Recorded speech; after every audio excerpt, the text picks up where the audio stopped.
What up, YouTube? Tim Moose here. Here's my throwback segment where I talk about the films that turns 10 and 20 this week. The films turning 10, we got the 2011 J.J. Abrams directed sci-fi movie Super 8. Now, I will say this up front. J.J. Abrams, of course, recently directed, the recent Star Wars movies. He gave us the Star Trek movies. His directorial debut film was actually Mission Impossible 3, believe it or not. Out of all J.J. Abrams directed films, believe it or not, my favorite is not the Star Wars films, it's not his Star Trek films, it's Super 8. Super 8 was so good. I guess say it was like the Stranger Things of 2011. It took place in 1979, though, not the 80s, but still. It took place in 1979, Ohio, where these like young kids are making a zombie movie about with Super 8 cameras, which hence why it's called Super 8.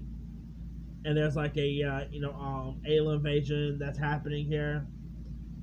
And you've got Kyle Chandler was in this. Joe Courtney, who you guys might know from the Kissing Booth movies, this was actually like his first major film he did. Before he became popular with the Kissing Booth films. Elle Fanning was good. Like the visuals in this thing was stunning. I really thought Super 8 was such better than had any intention being. It's a shame that J.J. Abrams never decided to do a sequel to this. But if you guys have never really seen Super 8, it is such a good film. Definitely go check it. One of the most underrated and underappreciated sci-fi movies in the past number of years. It got some good reviews and whatnot, but did not really get talked about a whole lot since the movies got released. So, yeah, go figure. Also turning 10, we got the film Judy Moody and the Not Bummer Summer. Now, this film was based on a book starring Jordana Betty, who plays Judy, who has like the most awesome summer, who has planned like the most awesome summer ever, and she can't wait to have like adventures with her best friends. But then she finds out that that rocking ought to tame lions, and that Amy is also flying, and her other friend is flying to Bernard with her mother-in-law. So Judy is bound to pretty much be left home alone with her brother and her second best friend. But here she also ends up having to leave. She ends up having her aunt stay with her, played by Heather Graham. Anyway, Judy Moody was actually a pretty cute, funny little film. It kind of reminds me like a female version of Diary of a Wimpy Kid in a way.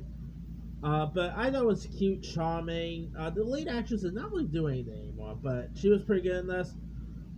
You also had, you had, Steve Urkel himself actually had part in this. He played like, Jill White actually played the teacher. It's a really nice little film, so if you guys have not seen it, give it a go. Alright, the 20-year one, we got Atlantis, The Lost Empire.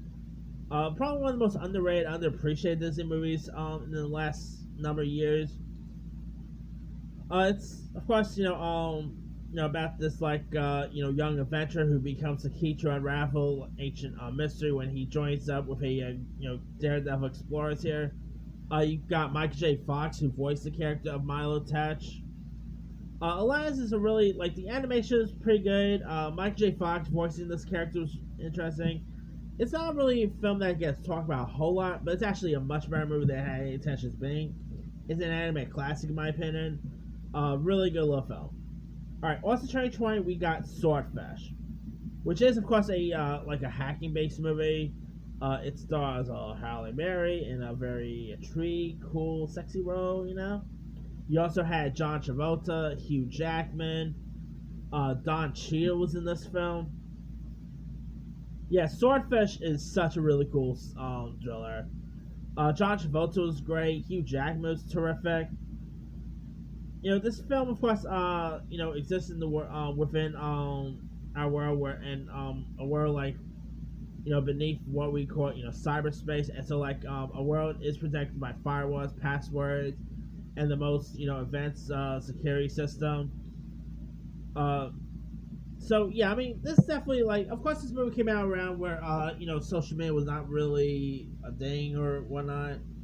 And this movie, like, we still had computers, obviously, whatnot. But anyway, they should totally do like a TV show Swordfish. Like, I could totally see like a movie about Swordfish take place in modern times. But if you guys have not really seen Swordfish, it's a really good one. Boy, I can't believe that's 20 though. Alright, also turning 20, we got Evolution, which is like a sci-fi comedy that stars the likes of Orlando Jones, David Duchovny, Sean William Scott, Julianne Moore. Really nice little sci-fi comedy that follows the chaos that ensues when a mirror hits the Earth, carrying alien life forms that give new meaning to the team. It's a really nice little fun, sci-fi based film that I think is worth giving a go.